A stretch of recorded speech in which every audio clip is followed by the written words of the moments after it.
Okay. I'm still trying to get used to things. I'm using a phone holder. I didn't know that it changed positions. So I wanted to try something that I haven't done before, which is something I've wanted to do for a while. Uh, so as you probably can tell by my page, I'm an artist. And so one of the things I do is make jewelry. And I wanted to get on here and share it. So one of the things I've been thinking about doing is doing live auctions or just live sales with my jewelry and my paintings. This is not something I've done before, but I've seen it done before, and so I wanted to get some feedback. This is going to be a little bit more challenging than I thought. So originally I was going to stand back here, and I guess you could still sort of see me, but this is going to be interesting. I don't really expect to be on here too long. I just wanted to get a feel for this and see how it would go. I make very unique jewelry that is one of a kind, and I don't usually make doubles, but sometimes I do. Well, I can't say that I don't usually, but there are some pieces that I've done lots of doubles and triples and quadruples. I've been making jewelry for, well, I started in high school, and then I got into it again when I was pregnant with my 17-year-old son. And I've just been growing with it since then. I just stop and go and find new styles. I guess I just keep developing my own new styles, and and I just keep trying to figure it out. Although I really enjoy giving it away to friends and family or strangers or my favorite people at the coffee stands or whatever. Or there's also my country air friends. Sometimes I feel like I'm a fairy. I like to leave my home with some of my jewelry, and then I don't usually come home with it. I usually end up gifting it to somebody, or people have bought it off me before. Though it is more typical that I give it away. I like to bring joy into the world and peace, and so that's something that I find is a good way to do that. And then also I started making meditation necklaces. So usually, a mala is what they're called, and they're made a little bit differently than this. They use a string, and they have a certain amount of knots, and they have usually a tassel at the end. But we're all different, and we all do different things and need different things. I really like the heaviness of using the wire, and I really like the cool stone, the smooth texture at the end. But these are so great because you just wrap them around like a bracelet and go about your day, or wear it as a necklace. You don't have to use it as prayer beads, but they're just, I don't know, they're different, and I enjoy making them. It's very meditative for me to make them. It takes a long time. Something like this probably takes a total of 4 hours, but it's usually a stop and go process. These are amethyst stones and this is an agate. I like how this looks like. It reminds me of the beach, like the ocean. If you look at it in person, it just has all these different layers and levels. So that's beautiful.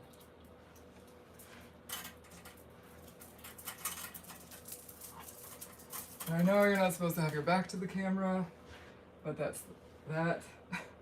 You'll see the back of me sometimes. I also make sprays, like this is a protection spray that I make, and then I make oils.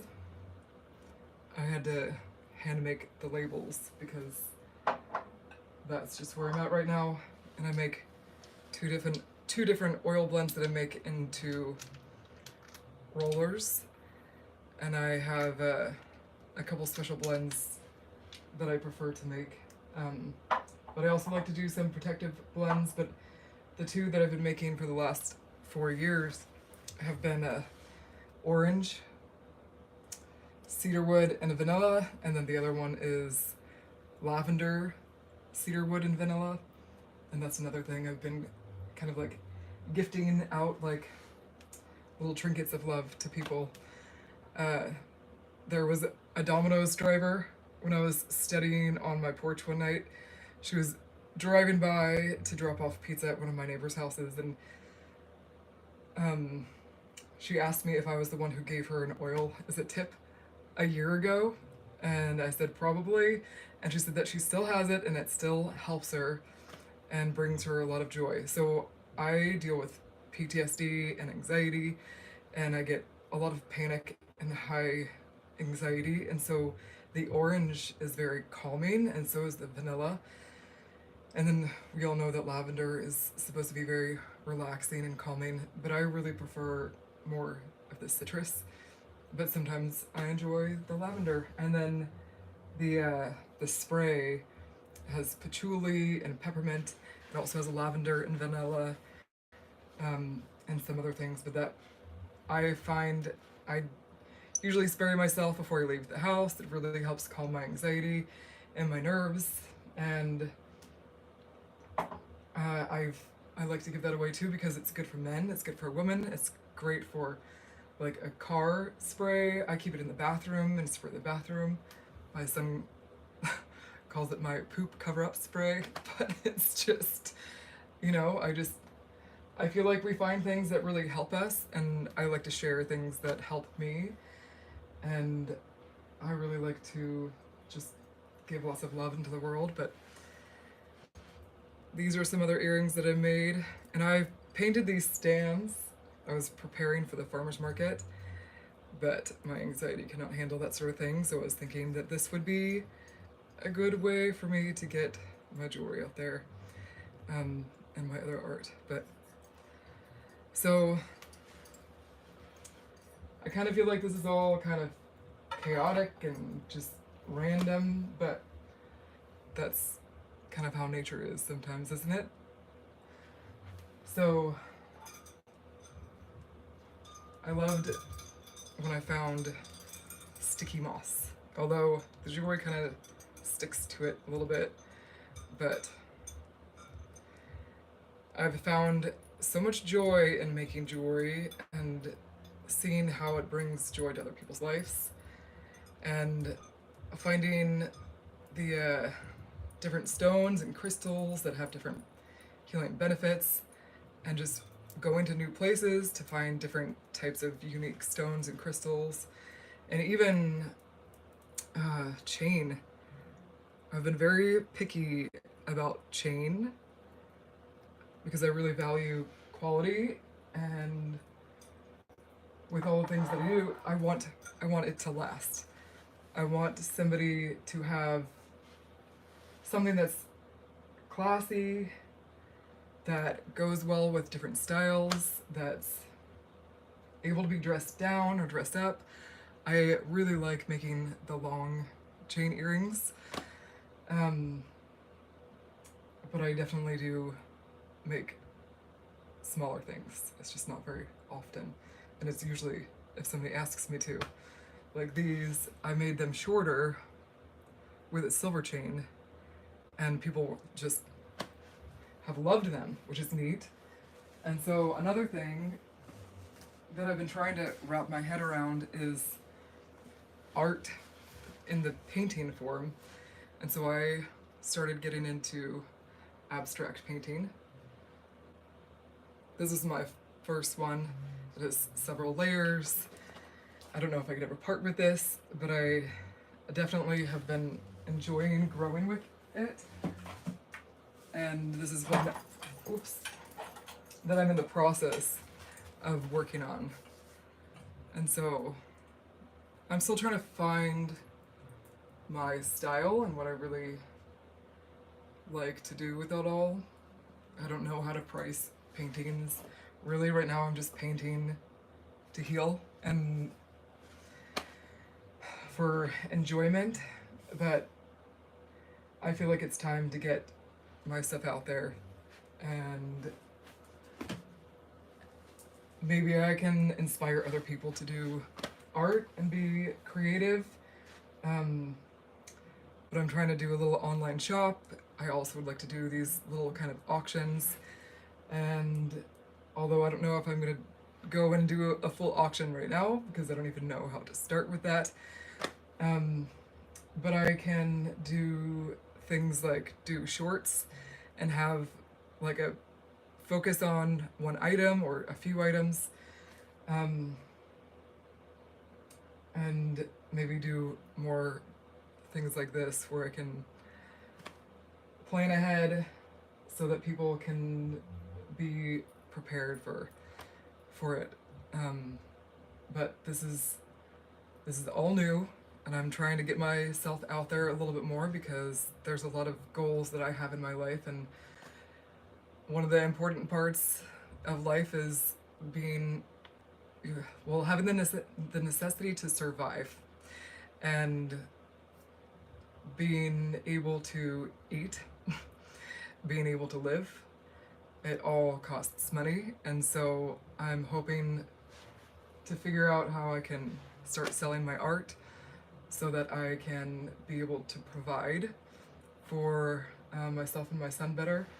And so I'm hoping that this is going to be a way that I can maybe start doing that, because it's been a goal that I've been working towards for, at least the last 15 years.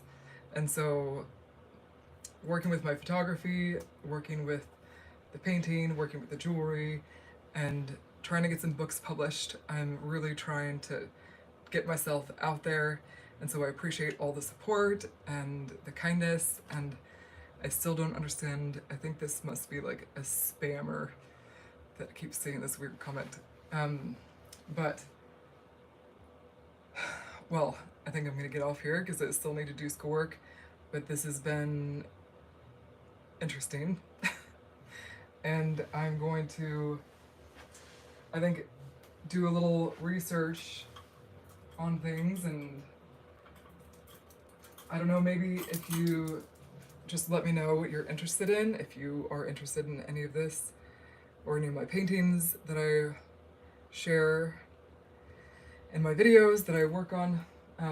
Like in the videos, I really like to record myself painting, although I don't always, because sometimes it kind of changes the flow with it.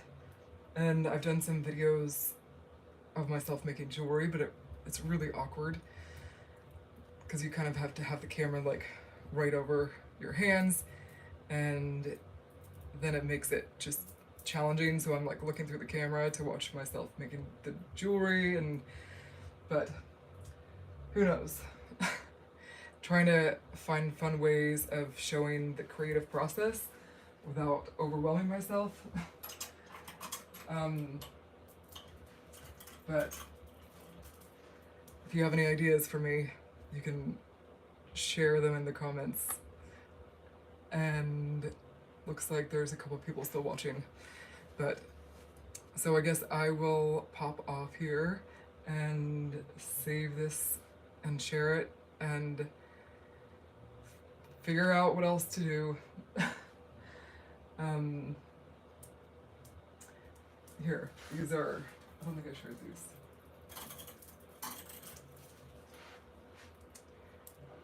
a couple others. This is onyx stone, and that's rose quartz.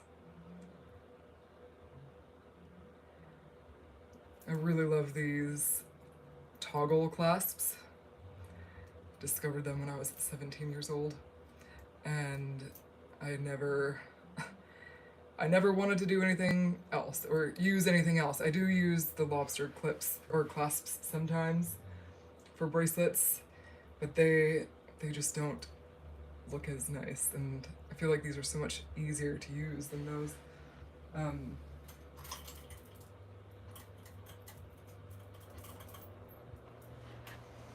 And some of the toggles that I've got, they're from Greece, and the man who makes them is almost 100 years old, and he's not going to be able to make them anymore. This is another amethyst necklace. I love this one because I worked hard to make sure, except for this one, that it was the darkest stones that I could find to really help with bringing out that intuition, because the purple is the third eye. And so when you wear more purple, it helps strengthen your third eye, your intuition. All right. Well, oh, there's one more I think I want to show.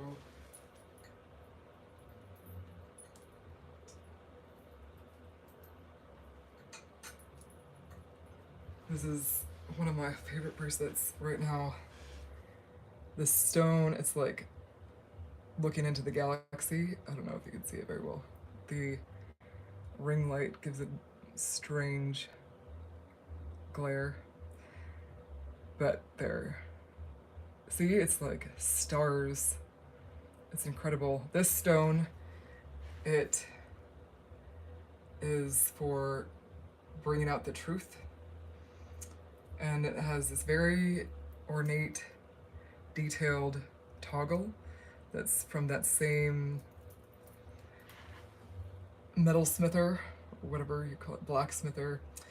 And so these are not going to be being created anymore. Very sad.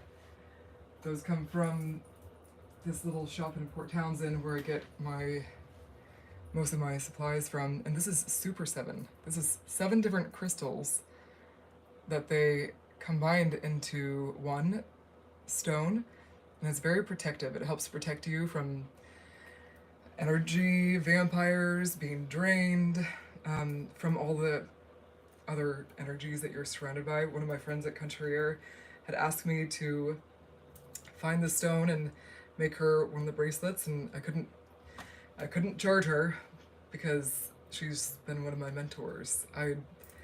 She wanted to pay me, she wanted to support me, but I wanted to give her some love, but then I made myself one, and then this sweet kiddo that I was babysitting recently, who would watch me make jewelry, and then she would want me to make her some also. And so that was cute. But okay, I think I need to get off here so I can do some schoolwork. But this has been fun and interesting and awkward. And I love these. I can only make these. I make these with a little stone underneath them. Also because I haven't found any more of these that I can make with just this stone, because the hole is too big. But anyways, I'm gonna go so I can do schoolwork and get some sleep. And a very busy day tomorrow, so I don't know when I will be getting more videos up, but thank you for being here, thank you for watching, and thank you for all your support and kindness and positive words and feedback. I hope you take care. Talk to you soon.